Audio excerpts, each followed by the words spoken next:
இன்றைக்கி நம்ம 3 இன்க்ரீடியன்ஸ் வச்சு ஈஸியாக எப்படி வீட் பிஸ்கெட் செய்கிறதுன்னு பார்த்துடலாம். ஃபர்ஸ்ட் இதுக்கு தேவையான இன்க்ரீடியன்ஸ் நெய் அல்லது வெண்ணெய் 1/2 கப், பவுடர் சுகர் 1/2 கப், கோதுமை மாவு 1 கப். இந்த 3 மட்டும் வச்சு ஈஸியாக செஞ்சிடலாம். ஃபர்ஸ்ட் வந்துட்டு நம்ம மாவு எடுக்கும்போது இது மாதிரி அழுத்தி எடுக்கணும். அப்போ தான் வந்துட்டு கொஞ்சம் குவான்டிட்டி அதிகமாக இருக்கும். இப்போ பிஸ்கெட் செய்கிறதுக்கு ஒரு க்ளீனான பவுல் எடுத்துக்கோங்க. அதில் நம்ம எடுத்து வச்சுருக்க 1/2 கப் பட்டரை ஆட் பண்ணிக்கிறேன். நீங்கள் வந்து 1/2 கப் பட்டருக்கு பதிலாக 1/2 கப் நெய் கூட ஆட் பண்ணிக்கலாம். இப்போ இதை ஒரு 2 மினிட்ஸ் நல்லா பீட் பண்ணிக்கோங்க. ஒரு ஃபோர்க் வச்சு பீட் பண்ணிக்கோங்க உங்களுக்கு விஸ்க் இல்லைன்னா. இந்த பட்டர் வந்து ரூம் டெம்பரேச்சரில் தான் இருக்கணும். ஃப்ரிட்ஜுக்குள்ளே வச்சுருந்தீங்க அப்படின்னா ஒரு 1/2 அன் ஹவருக்கு முன்னாடி எடுத்து வெளியே வச்சு ரூம் டெம்பரேச்சருக்கு கொண்டு வந்துடுங்க. இப்போ வந்து ஒரு 2 மினிட்ஸ் பீட் பண்ணியிருக்கேன். நல்லா சாஃப்ட் ஆகிடுச்சு. இப்போ வந்து பவுடர் சுகர் ஆட் பண்ணலாம். பவுடர் சுகரும் 1/2 கப் தான் ஆட் பண்ணணும். ஃபர்ஸ்ட் வந்து ஒரு 1/4 கப் ஆட் பண்ணிவிட்டு மிக்ஸ் பண்ணிவிட்டு அதுக்கப்புறமா இன்னொரு 1/4 கப்பையும் ஆட் பண்ணிக்கிறேன்.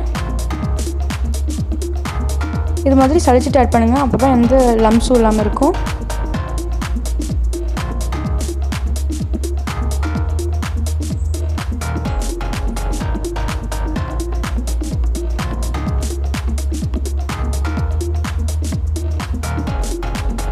இப்போ வந்து இன்னொரு 1/4 கப்பையும் ஆட் பண்ணிவிட்டு மிக்ஸ் பண்ணிக்கலாம்.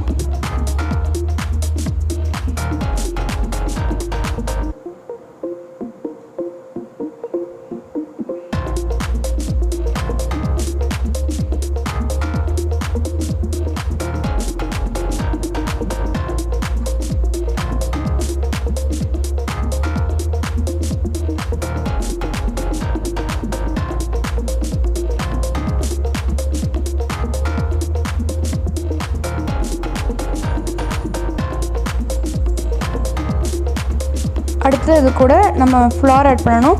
அதுக்கு முன்னாடி இது மாதிரி ஒரு ஸ்வெட்டரில் வச்சு ஃபுல்லாக இது மாதிரி ஸ்க்ரேப் பண்ணி எடுத்துக்கிறேன்.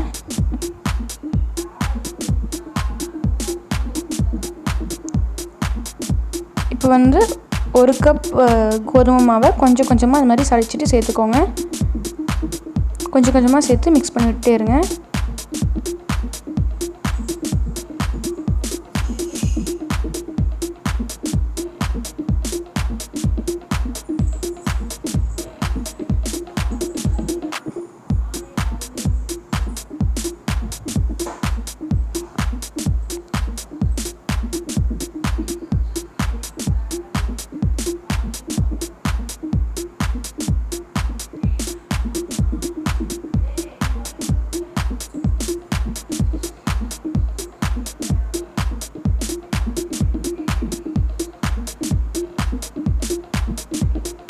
இப்போ வந்து நம்ம கை யூஸ் பண்ணி மிக்ஸ் பண்ணிக்கலாம்.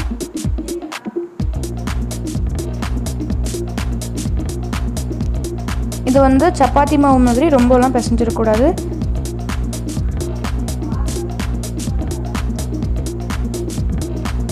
இப்போ வந்து மிச்சம் இருக்க மாவையும் சேர்த்துட்டு மிக்ஸ் பண்ணிக்கலாம்.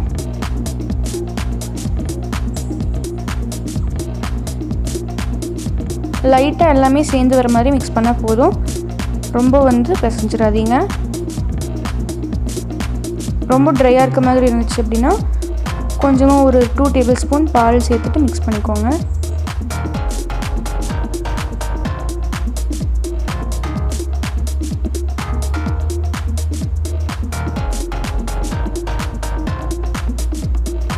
இது மாதிரி எல்லாமே சேர்ந்து வரணும். ஸோ கொஞ்சம் ட்ரையாக இருக்கிறதால நான் கொஞ்சமாக பால் சேர்த்துக்கிறேன்.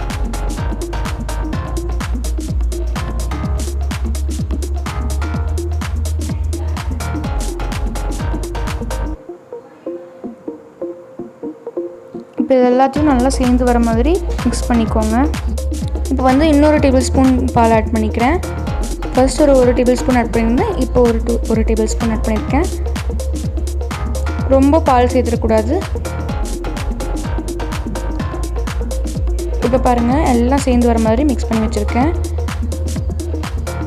இப்போ வந்து ரொம்ப ஸ்மூத்தாலாம் இருக்கக்கூடாது. பாருங்கள் உள்ளே எப்படி க்ரம்பிளாக இருக்குன்னு. இந்த மாதிரி தான் கன்சிஸ்டன்சி இருக்கணும். அப்போ தான் பிஸ்கெட் நல்லா வரும்.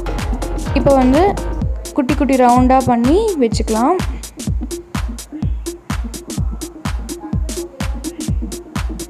இந்த மாதிரி அழுத்தி விட்டிங்கன்னா இது மாதிரி லைட்டாக வெடிப்பு வரும்.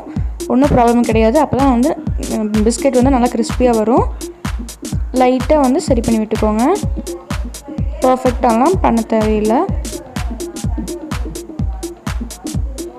பாருங்கள், இதே மாதிரி எல்லா மாவையும் பண்ணி எடுத்துக்கிறேன். பாருங்கள், முடிஞ்ச அளவுக்கு லைட்டாக இந்த வெடிப்பெல்லாம் கவர் பண்ணிட்டேன்.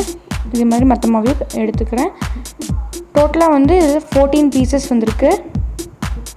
இப்போ வந்து ஒரு பிளேட் எடுத்துகிட்டு அதில் இந்த மாதிரி ஒரு பேப்பரை வச்சு மெஷர் பண்ணி அது வந்து பட்டர் பேப்பராக மாற்றிக்கலாம். பட்டர் பேப்பரை எப்படி மாற்றணும்னு கேட்டிங்கன்னா, அது வந்து எப்படி பட்டர் பேப்பர் செய்கிறதுன்னு ஒரு வீடியோ நான் ஆல்ரெடி அப்லோட் பண்ணியிருக்கேன் நம்ம சேனலில். அந்த வீடியோவை செக் பண்ணி பாருங்கள். டிஸ்கிரிப்ஷனில் லிங்க் தரேன்.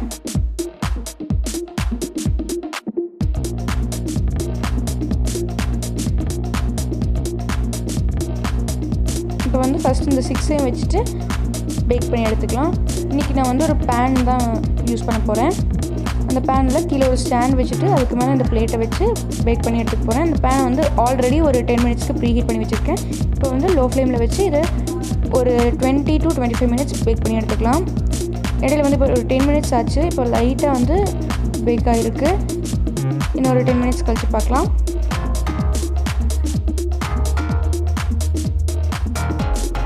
இப்போ வந்து ஒரு 20 to 25 மினிட்ஸ் ஆகிடுச்சு. இப்போ சைட்லலாம் நல்லா கிறிஸ்பியாக இருக்குது. பட் வந்து இந்த சென்டரில் வந்து சாஃப்டாக தான் இருக்குது. இருந்தாலும் நம்ம எடுத்துடலாம். இது வந்து நல்லா ஆறுனதுக்கப்புறம் நல்லா கிறிஸ்பி ஆயிரும். ஸோ நீங்களும் இந்த பிஸ்கட் ரெசிபி ட்ரை பண்ணி பாருங்கள். ரொம்பவே ஹெல்த்தி அண்ட் ஈஸியான ரெசிபி. இந்த வீடியோ பிடிச்சிருந்தா ஒரு லைக் பண்ணுங்கள், உங்கள் ஃப்ரெண்ட்ஸ்க்கும் ஷேர் பண்ணுங்கள். இப்போ பாருங்கள், நான் உடச்சி காட்டுறேன். நல்லா கிறிஸ்பியாக இருக்குது. நம்ம கடையில் வாங்குகிற பிஸ்கட் மாதிரியே நல்லா டேஸ்டியாக தான் இருந்துச்சு. ஸோ நீங்களும் ட்ரை பண்ணி பாருங்கள். உங்களுக்கு வேறு எந்த மாதிரி வீடியோஸ் வேணும்னாலும் கமெண்ட் பாக்ஸில் கமெண்ட் பண்ணுங்கள். நான் கண்டிப்பாக அப்லோட் பண்ணுறேன். இந்த மாதிரி நல்ல வீடியோஸ் வேணும்னா நம்ம சேனலை சப்ஸ்கிரைப் பண்ணி பக்கத்தில் இருக்க பெல் ஐக்கனை டச் பண்ணி ஆல் என்ற ஆப்ஷனை கொடுத்து வச்சுக்கோங்க.